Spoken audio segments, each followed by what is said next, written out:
ಒಂದು ಹೆಣ್ಣಾದವಳಿಗೆ ಏಕಾಂತದ ಅಭ್ಯಾಸ ಆಗ್ಬಿಟ್ರೆ ಅವಳು ಯಾರ ನೆರವಿಗೂ ಕಾಯಲ್ಲ, ಯಾರನ್ನೂ ದೂರೋದಿಲ್ಲ. ಅವಳು ಯಾರು ಎಷ್ಟು ವ್ಯಸ್ತರಾಗಿದ್ದಾರೆ, ಅವರು ಸಿಗಬಹುದಾ ಅಥವಾ ಇಲ್ವಾ, ಸಮಯ ಕೊಡ್ತಿಲ್ಲ ಅನ್ನೋದನ್ನ ದೂರೋದು ಮಾಡಲ್ಲ. ಯಾರೊಬ್ಬರ ಆಣೆ ಪ್ರಮಾಣದ ಭಾರವನ್ನು ತನ್ನ ಮನಸ್ಸಿನಲ್ಲಿ ಹೊರಕ್ಕೆ ಹೋಗಲ್ಲ.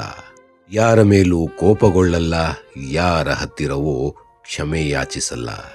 ಯಾಕೆ ಗೊತ್ತಾ? ಯಾಕಂದ್ರೆ ಅವಳು ಮೌನವಾಗಿ ಬಾಳೋದನ್ನ ಕಲ್ತು ಬಿಡ್ತಾಳೆ.